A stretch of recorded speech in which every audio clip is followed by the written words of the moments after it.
اگر ایک دفعہ درود شریف پڑھنے سے 10 رحمتیں نازل ہوتی ہیں، انسان پر 10 گناہ بخشے جاتے ہیں، جو یہ کہتا ہے کہ حضور کی ذات اقدس پر لاکھوں کروڑوں نہیں بلکہ لاکھ دفعہ درود و سلام ہو تو اس کی رحمت کا، اس کے ثواب کا تو آدمی اندازہ ہی نہیں کر سکتا۔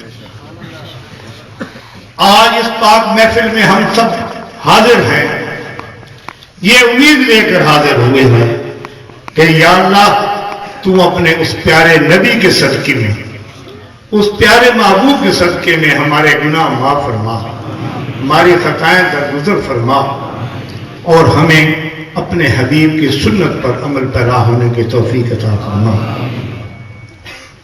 میرے بھائیوں، حضور کی ذات اقدس جب اس دنیا پر تشریف لائی تو اس وقت کے حالات کا آپ اندازہ فرمائیں تو کہ پوری انسانیت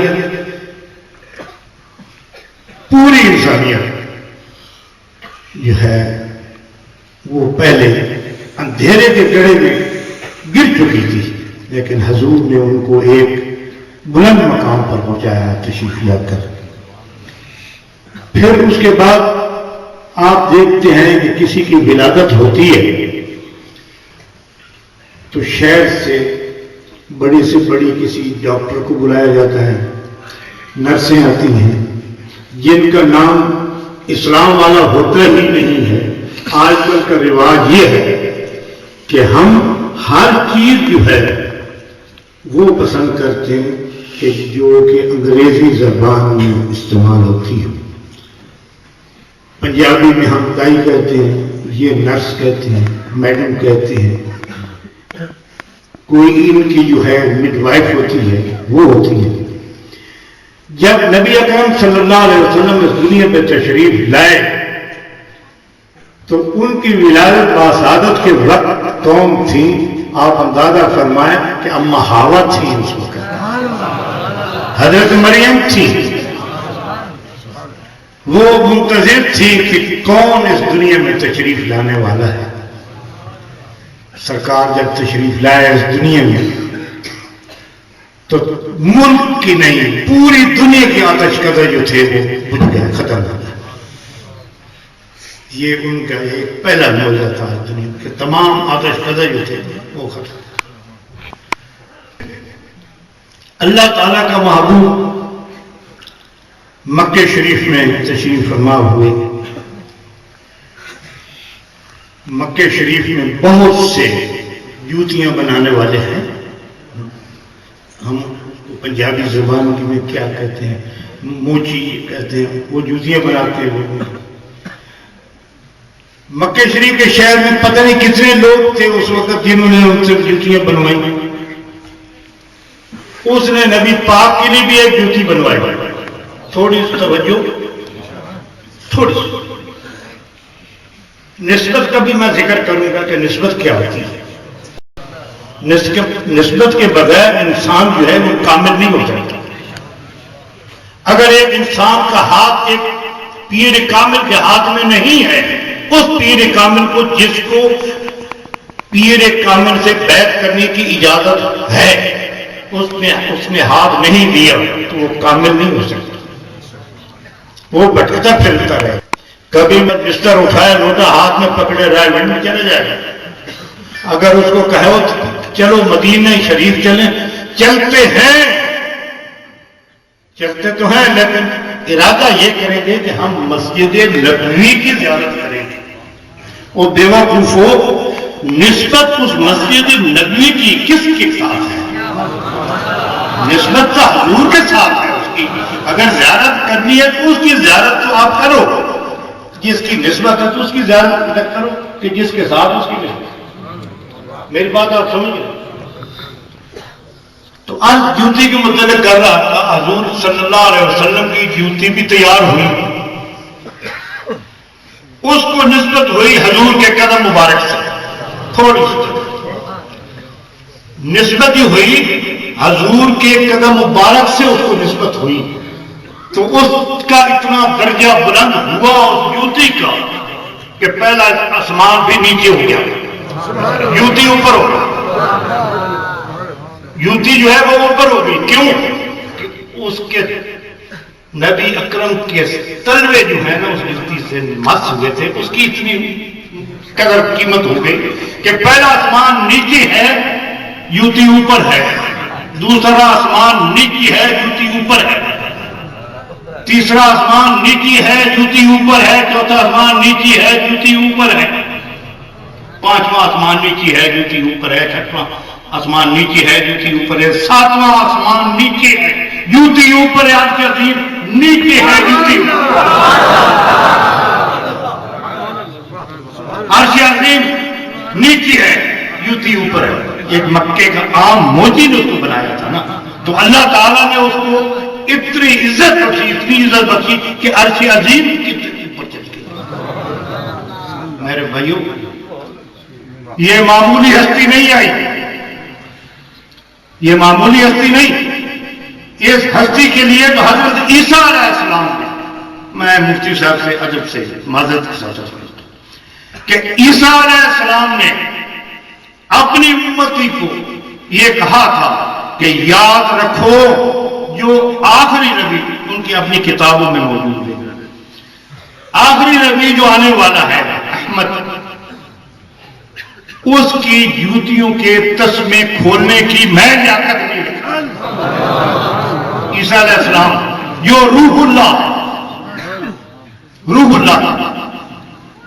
پھر دیکھو حضور کی شان کہ عیسیٰ علیہ السلام جو مردہ زندہ کرتے تھے، عیسیٰ علیہ السلام جو روح اللہ ہے، وہ کہتے ہیں میں تو اس کی جوتیوں کے تسمے کھولنے کی لیاقت بھی نہیں رکھتا.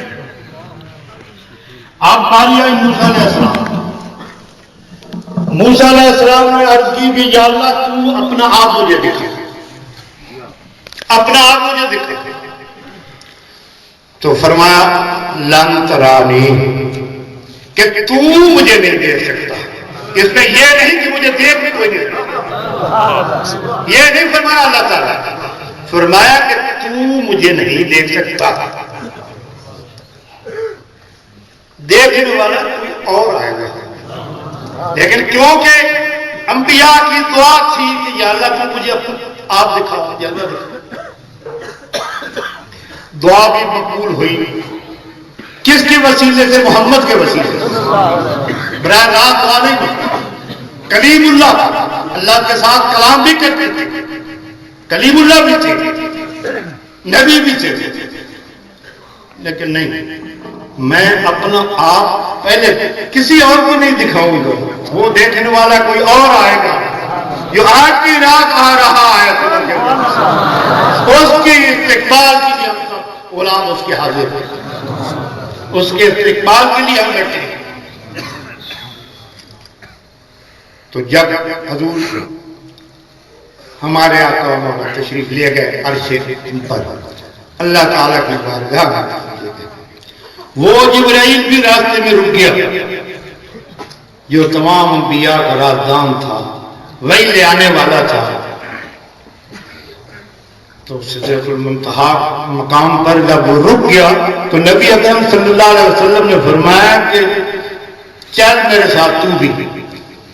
تو عرض کی کہ یا رسول اللہ، میں حضور کے مقام اور شان کی متعلق عرض کر رہا ہوں کہ یا رسول اللہ، ایک تو وہ پیغمبر ہے جو التجا کرتا ہے کہ مجھے اپنا آپ دکھا، وہ کہتا ہے کہ نہیں مجھے نہیں دیکھ سکتے.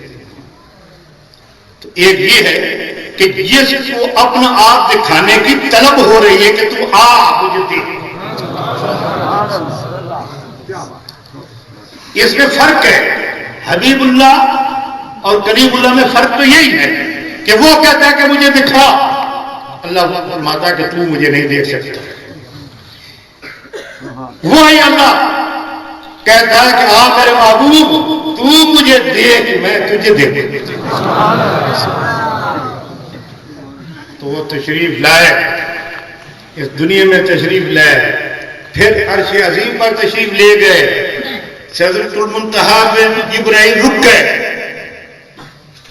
فرمایا کہ یا رسول اللہ آگے میرے جانے کی مجال نہیں ہے، اگر بال برابر میں آگے چلا جاؤں نا تو میں جل جاؤں گا اللہ تعالیٰ کی تجلیات سے.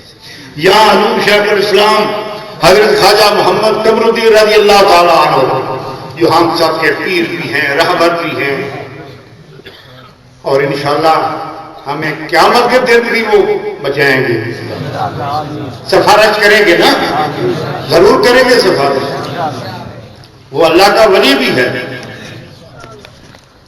کئی لوگ ہوتے ہیں غلام ہوتے ہیں، نام کے غلام، بیعت کر لی غلام ہو گئے، غلام وہ بے مثال تھا، پیر وہ بے مثال تھا۔ حضور شیخ الاسلام عرض کرنا، اس کا جو ذکر کرنا ہے نا پہلے اس کے تعارف بھی کرا لو۔ فقر اس پہ ناز کرتا تھا، علم اس پہ ناز کرتا تھا، ولایت اس پہ ناز کرتے تھے۔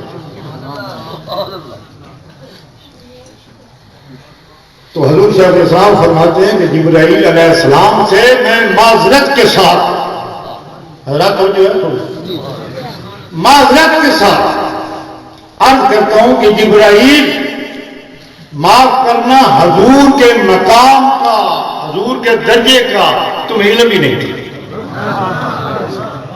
یہ تو وہی بیان کر سکتا ہے نا کہ جو حضور کو صحیح معنی میں نہیں کہ دیکھ بھی چکا ہو، سمجھ بھی چکا ہو، وہ کہہ سکتا ہے کس کو؟ جبرائیل، کسی انسان کو نہیں کہا۔ محمد قمرالدین نے انسان کو چیلنج نہیں کیا، جبرائیل کو چیلنج کیا کہ تم جانتے ہیں، تمہیں تو پتہ ہی نہیں کہ سرکار کا مقام کیا ہے۔ اگر تو انکار نہ کرتا تو خدا کی قسم سرکار کے دفعہ تو بھی اپنی آنکھوں سے اللہ تعالیٰ کی ذات کے زیارت کرتا۔ یہ وہ شخص نہیں ہے، یہ اس کا عام آدمی کے یہ لفظ نہیں ہے، یہ لفظ میں اس شخص کے لفظ ہے جس نے ساری زندگی نبی پاک کی سنت پر عمل کر رہا ہو۔ سبحان اللہ۔ میرے بھائیوں، اس وقت جو ہم پر ذلت و خواری مسلط ہو رہی ہے، یہ کیا ہے؟ صرف اس لیے کہ ہم نے نبی پاک صلی اللہ علیہ وسلم کی سنت کو چھوڑا۔ کبھی تو ہمیں بش دھمکیاں دیتا ہے، کیوں دیتا ہے؟ اس لیے کہ ہم مسلمان ہیں۔ اسرائیل کو نہیں دیتا وہ دھمکی، ہندوستان کو نہیں دیتا وہ دھمکی، پوری دنیا کے کفار اس بات پر متحد ہیں کہ اسلام کو اور مسلمانوں کو ختم کیا گیا۔ لیکن الحمدللہ حضور کے غلام اب بھی اس دنیا میں ہیں اور انشاءاللہ تعالی قیامت تک قائم رہیں گے۔ میں عرض کرتا ہوں کہ اب دینی مدارس کی جو اس وقت ضرورت ہے، اس سے پہلے اتنی نہیں تھی۔ میں علماء کرام کی خدمت میں عرض کرتا ہوں کہ اپنی پوری زندگی جس طرح آپ نے تعلیم پر وقف کر رکھی ہے، اس کو مزید اور فالو کریں تاکہ ہم پوری دنیا کے غیر مسلم کو جواب دے سکیں۔ یہ بھی یاد رکھو میرے بھائی کہ کچھ ناعاقبت اندیش کہتے ہیں کہ قرآن کریم صدیوں پرانا ہے، اب وہ آئین اس موجودہ دور کے مطابقت نہیں جا رہے۔ اللہ تبارک و تعالیٰ کے یہ کلام شروع سے لے کر قیامت تک انشاءاللہ تعالیٰ آپ کی رہنمائی کر سکتے ہیں۔ آپ کو کوئی مسئلہ درپیش ہو، قرآن اور حدیث سے اطلاع کے آپ کو مل جائے گا۔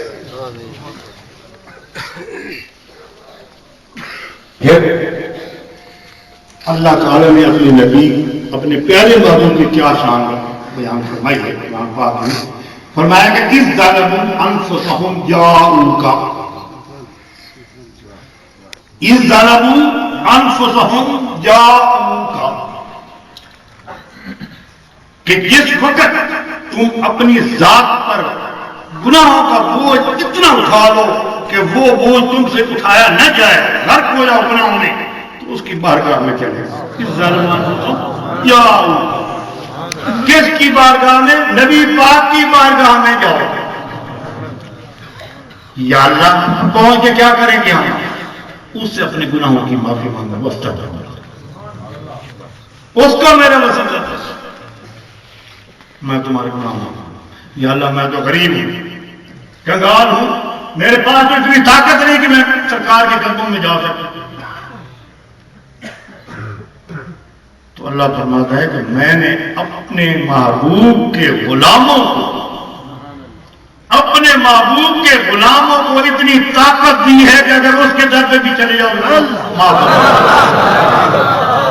اگر تمہاری طاقت نہیں ہے اتنی دور جانے کی تو میرے محبوب کے جو غلام ہیں جو عاشق ہیں ان کے مقام پر چلے جیسا کہ ایک شخص آپ سب نے سنا ہے، میں زیادہ زبان درازی کرنے سے ڈرتا ہوں، ادھر حضرت مولانا غلام حیدر صاحب تشریف فرمائے، ادھر مفتی صاحب تشریف فرمائے، سامنے میرے خضر صاحب بیٹھے ہیں، میں کہوں تو کیا کہوں گا، لیکن مصر کی اس عورت کی خریداری جو اٹی لے کے یوسف علیہ السلام کو خریدنے گئی تھی، اس کے بارے میں بھی اتنا عرض ضرور کر دوں کہ میرا نام تو آ جائے گا کہ اللہ تعالیٰ کی محبوب، آپ گواہی دیں گے نا، میں اللہ تعالیٰ کی محبوب کی تعریف میں عرض کر رہا ہوں۔ تو ایک بات جو ہے وہ عام ہے کہ ایک شخص تھا، اس نے 99 قتل کیے، جس کے پاس جاتا کہتا میں نے اتنے قتل کیے میں بخشا جاؤں گا، وہ کہتا کہ نہیں تو بہت مجرم ہے، گناہ گار ہے، وہ اس کو قتل کر دیتا، حتیٰ کہ اس نے 99 قتل کرنے کے بعد ایک آدمی کے پاس گیا، بڑی داڑھی تھی، اس کی تسبیح ہاتھ میں تھی، تکیہ لگایا، کہنے لگا میں نے 99 قتل کیا ہے، میری بخشش ہو سکتی، میں بخشا جاؤں گا؟ اس نے کہا ہرگز نہیں۔ اس نے کہا چلو 99 پہلے کر گیا، 100 پورا کر دیں گے، اس کو بھی اس نے قتل کر دیا، لیکن بڑا پشیمان ادردہ ہوا، چل پڑو وہاں سے۔ راستے میں ایک آدمی ملا، اس سے پوچھتا ہے میں نے 100 قتل کیے ہیں، تھوڑی سی توجہ ہو، ذرا نبی پاک کے غلاموں کا مقام اور ان کا مرتبہ بھی تو دیکھیے، اختیار بھی تو دیکھ لیتے، اختیار کا تو کہا میں نے 100 قتل کیے ہیں، میری کوئی بخشش کا ذریعہ؟ انہوں نے کہا ہاں ہے، کسی اللہ تعالیٰ کے بندے کے پاس چلا جا، اس کے قدموں پہ گر کے معافی مانگ، وہ تیری سفارش کرے گا۔ اللہ تعالیٰ اپنے پیاروں کی سفارش مانتا ہے، اس لیے کہ وہ اس کے پیارے محبوب کے غلام ہیں، وہ اپنے پیارے محبوب کے غلاموں کی درخواست رد نہیں کرتا۔ تو جا کسی نبی کے غلام کے پاس، وہ تیری سفارش کرے گا، تو بخش ہوگا۔ وہ خوشی خوشی چل پڑا، ابھی تھوڑا فاصلہ طے کیا تھا کہ اسرائیل کو حکم ہوا کہ اس کی جان ہی قبض کر رہے تھے، جان قبض کر۔ اب بات آتی ہے لاج کی، لاج کیا؟ آپ نعرہ لگاتے ہیں کہ لجپال، 3 سال لجپال نعرہ تو لگاتے ہیں، لیکن اس کا اصلی مفہوم ہے بعد وہ آپ نہیں سمجھ سکتے۔ مر گیا، فرشتے آئے، دوسری فرشتے آئے اس کو پکڑنے کے لیے، اس کو دوزخ میں لے جائیں گے، جنتی فرشتے آئے کہ نہیں ہم اس کو جنت میں لے جائیں گے۔ اللہ تعالیٰ کے پاس دونوں گئے، انہوں نے اپنا فیصلہ رکھا، اللہ نے فرمایا تو ایسا کرو، زمین جو ہے وہ ناپو، اگر یہ میرے بندے کی طرف زیادہ سفر کر چکا ہے تو اس کو چھوڑ دو، جنت میں جانے دو، یہ معافی کے لیے آ رہا تھا، اگر یہ سفر جو ہے تھوڑا سفر کیا تو دوزخ میں لے جاؤ۔ تو یہ علم تھا، فرشتوں کو بھی پتا تھا کہ سفر تو انہیں تھوڑا کیا، کیونکہ اللہ کا حکم تھا یہ میرے بندے کی طرف جا رہا ہے، کیوں جا رہا ہے؟ معافی مانگنے کے لیے۔ تو زمین کو حکم ہو گیا تو سکڑ گیا، زمین سکڑ گئی، جب ناپا گیا تو سفر انہیں زیادہ طے کیا تھا، اللہ نے فرمایا چھوڑ میرے پیارے بندے کی صدقے سے۔ یہ ہے نبی پاک کے غلاموں کی، یہ ہے نبی پاک۔ آپ نے وہ بھی سنا ہے، حضرت پیر پٹھان غریب نواز کا واقعہ بھی سنا ہے، آپ نہیں سنا کہ ایک راستے پہ ایک ہندو ہوتا تھا، اب اگر زیادہ وقت ہو رہا تو میری بات کر دیں گے، سلوار کھینچ کے۔ حضرت پیر پٹھان غریب نواز کے راستے میں ایک ہندو رہتا تھا، اس کو یہ پتا تھا کہ یہ شخص جو ہے یہ عام شخص نہیں، یہ اللہ تعالیٰ کا محبوب بندہ ہے۔ جب حضور گزرتے وہ ہاتھ باندھ کے کھڑا ہوتا تھا، تو حضور اس سے پوچھتے خیریت کیا حالت ہے؟ وہ صرف اتنا کہتا کہ بھلوں کو بلی لاؤ، بلوں کو بلی لاؤ۔ آخر ایک وقت آیا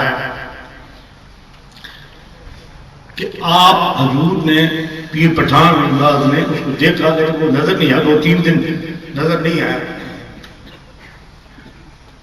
کسی نے کہا کہ جی وہ سخت بیمار ہے، شاید مر گیا ہے، تو پتہ چلا کہ وہ مر گیا ہے۔ حضور پیر پٹھان اللہ نے فرمایا کہ جاؤ اس کے گھر والوں کو کہو کہ وہ مجھے دے، وہ مجھے دے، میں اس کا کفن دفن کا انتظام کرتا ہوں، اس کو نہلاتا ہوں، اس کو جنازہ پڑھتا ہوں۔ پیر پٹھان تو وہ درویش پیغام لے کر گیا تو اس کے گھر والوں نے کہا کہ وہ تو ہندو تھا، ساری زندگی اس نے کبھی روزہ نہیں رکھا، نماز نہیں پڑھی، کلمہ نہیں پڑھا، تو آپ فرما رہے ہیں بھائی وہ مجھے کہتا تھا بھلوں کو بلی لا، اس نے اتنی دفعہ مجھے لاج ڈالی ہے میرے گلے میں کہ اس کی لاج تو میں نبھاؤں گا، لیکن تمہارے پاس کیا ثبوت ہے کہ وہ مسلمان نہیں ہوا؟ جب اس نے مجھے پہلی دفعہ دیکھا تو میں نے اس کی طرف توجہ کی تو اس کی زبان سے کلمہ جاری ہو گیا، وہ مسلمان تھا۔ جی حضور ہم نہیں مانتے تھے اسے، اچھا چلو نہیں مانتے تو اس کو جلاؤ۔ لکڑیاں اکٹھی ہو گئی، صبح سے شام تک آگ جو ہے وہ روشن رہی۔ یہ میں ذکر کر رہا ہوں نبی پاک کے غلاموں کے اختیار کا، نبی پاک کے غلاموں کا کیا اختیار ہے، پھر اندازہ لگا لینا کہ نبی پاک کا کیا ہے۔ شام تک لکڑیاں جلتی رہیں، اس کو اوپر رکھ دیا گیا، لکڑیاں جل گئی لیکن اس کو آگ نے نہیں چھوئی۔ جو پیر پٹھان کو کہتا ہے کہ میری لاش تیرے ہاتھ ہے، تو اس کو اس دنیا کی کیا اگلے دنیا کی آگ بھی نہیں جلا سکتا۔ یہ ہے نبی پاک کے غلاموں کی شان۔ تو حضور نبی اکرم صلی اللہ علیہ وسلم کی شان بیان کرنا یہ کسی انسان کے بس کا روپ نہیں۔ اسی ضمن میں حضور کی تاریخ کے ضمن میں حضور شیخ الاسلام کا ذکر بیان کرتا چلوں۔ کچھ لوگوں کا خیال ہے کہ یہ میں اپنی طرف سے گرہ لگاتا ہوں، جس طرح کے یہ قواعد بھی لگاتے ہیں، حاشا وکلا نہیں۔ جو میں بات کرتا ہوں اس بات کو اگر کوئی چیلنج کر دے تو میں اس کو بھی انعام دوں جس طرح وہ کہے۔ اب جو میں مشہور بیان کرنے جا رہا ہوں اگر یہ اور کسی نے نہ سنا ہو تو بھی میں بول رہا ہوں۔ حضور شیخ الاسلام غریب نواز فرماتے ہیں کہ میں پہلے ڈھول نہیں سنتا تھا، یہ ملفوظ جو ہے میں آپ کی اپنی زبان سے سنی سنائی بات نہیں کر رہا، آج برکت والی رات ہے اس کو گواہ بنا کے کہہ رہا ہوں، میں ڈھول نہیں سنتا تھا۔ چنانچہ مولانا سدید الدین صاحب مغولوی کی شادی تھی، میں وہاں موجود تھا۔ دوپہر کو کھانا کھانے کے بعد میں سویا تو خواب میں نے دیکھا کہ حضور نبی اکرم صلی اللہ علیہ وسلم اپنی تمام امت کو بخشا کے لے جا رہے ہیں اور آگے آگے ڈھول بجتے جا رہے ہیں، ایک نہیں ڈھول بجتے جا رہے ہیں۔ اس ڈھول کا آواز جو میں نے سنا تو میری آنکھ کھل گئی، لیکن اس آنکھ کھلنے سے پہلے جو خوشخبری اور حکم ملا مجھے وہ یہ تھا کہ قمر الدین تو آ رہا ہے پیچھے حاضر۔ اچھا خوش بختوں ذرا تھوڑی سی توجہ، اپنے سارے غلاموں کو دیکھ دیکھ کو تیرا غلام پیچھے رہ تو نہیں گیا، کوئی پیچھے تیرا غلام رہ تو نہیں گیا۔ آج کی نہیں یا رسول اللہ سب حاضر ہیں، ہاں دیکھ رہے ہیں کوئی پیچھے رہ نہ جائے، آگے آگے ڈھول بجتے جا رہے ہیں۔ جب میری آنکھ کھلی تو مولانا محمد حسین صاحب کو میں نے کہا کہ سب سے پہلے یہ کہ ڈھول کا انتظام کرو۔ انہوں نے عرض کی حضور ہم نے تو آپ کی آمد سے پہلے انہوں نے بھگا دیا، کہا نہیں ان کو پکڑ کے لے آؤ، بہت سے ڈھول لے آؤ۔ بہت سے ڈھول آ گئے، ڈھول بجنے شروع ہو گئے، آپ اپنی مستی میں بیٹھے رہے۔ وہی منظر ذہن میں تھا کہ سرکار کیسے تشریف لے جا رہے ہیں، فخر کے ساتھ جا رہے ہیں۔ جس کو اللہ تعالیٰ نے شاہد بھی بنایا، نذیر بھی بنایا، اور کوئی آدمی خدا کی قسم کھاتا ہے، جب خدا اس کے شہر کی قسم کھائے تو اس کے مقام کا اندازہ خود آپ فرمائیں گے کیا ہوگا۔ کو فرماتا ہے لا اقسم بہذا البلد۔ مولانا نعیم الدین مراد آبادی صاحب کی دو تفسیر جو ہے وہ فرماتے ہیں، ایک تو یہ ہے کہ یا اللہ مجھے اس شہر کی قسم جس میں تو ہے۔ دوسری تفسیر جو تھی بھائی نے فرمائی وہی ہے کہ یا اللہ اے محمد تو اس شہر میں ہو اور میں اس شہر کی قسم بھی نہ کھاؤں۔ ہم تو کھاتے ہیں قرآن کی قسم، خدا کی قسم، خدا تو خود نبی کے شہر کی قسم کھاتا ہے۔ یہ ہے آپ کے نبی کی شان، یہ ہے آپ کے نبی کا مرتبہ۔ اللہ جبرائیل کو پتا ہے کہ آپ کا مقام کیا ہے، پوچھا جبرائیل تیری عمر کیا؟ عرض کی یا رسول اللہ مجھے اندازہ تو نہیں ہے، لیکن ادھر سے شمال کی طرف سے ایک ستارہ طلوع ہوتا ہے 70 سال کے بعد، 70,000 سال کے بعد، 70,000 سال کے بعد وہ ستارہ طلوع ہوتا ہے اور اس کو میں نے 70,000 مرتبہ دیکھا ہے۔ تو حضور نے مسکرا کے فرمایا جبرائیل پہچانا نہیں؟ یا رسول اللہ نہیں، یعنی وہ میرا نور تھا، وہ میرا نور تھا۔ آدم علیہ السلام کی توبہ قبول ہوئی پیغمبر کی تو نبی کے صدقے، اللہ تعالیٰ نے ہمیں معاف فرمایا تو نبی کے صدقے۔ ساری امتیں تو میں اپنے نبیوں کے آئیں گے تو نبی کے پاس ہی آئیں گے نا سفارش کے لیے قیامت کے روز، یا رسول اللہ ہماری سفارش کرو، ہماری بخشش کرو۔ تو آپ دعا فرمائیں اس متبرک رات کے صدقے اللہ تعالیٰ ہمارے گناہ معاف فرمائے، اللہ تعالیٰ ہمیں اپنے نبی پاک صلی اللہ علیہ وسلم کی سنت پر عمل کرنے کی توفیق دے، ہمیں سیدھے راستے پر چلائے۔ خدا کی قسم اگر نبی پاک کی سنت پر عمل کرو اور اس خدا کے آگے جھک جاؤ تو یہ پشت تو کیا پوری دنیا تمہارے سامنے جھک جائے نبی پاک کے صدقے۔ اللہ تعالیٰ ہمیں آخری وقت بھی نبی پاک کا اسم جو ہے ہماری زبان پر جاری کرے۔ اشہد ان لا الہ الا اللہ وحدہ لا شریک لہ واشہد ان محمدا عبدہ ورسولہ۔ اس کی بھی آپ بھی گواہی دینا میری۔ اور ایک شخص اگر ساری زندگی لا الہ الا اللہ لا الہ الا اللہ پڑھتا رہے تکلیفیں دور فرمائے، عالم اسلام کو فتح و نصرت عطا فرمائے، صلح اتفاق نصیب فرمائے، اس ملک پاکستان کو قائم دائم فرمائے، اس ملک کے دشمنوں کو اللہ تعالیٰ نیست و نابود فرمائے۔ اللہ تعالیٰ ہمیں ہر مصیبت، ہر تکلیف، ہر زحمت، ہر بیماری، ہر پریشانی سے محفوظ رکھے، صدقہ نبی پاک صلی اللہ علیہ وسلم کا۔ اے اللہ بے اولادوں کو اولاد نرینہ عطا، بے روزگاروں کو نیک روزگار عطا فرما، بیماروں کو شفا کامل عطا فرما۔ صلی اللہ تعالیٰ علی خیر خلقہ محمد آلہ و صحبہ اجمعین۔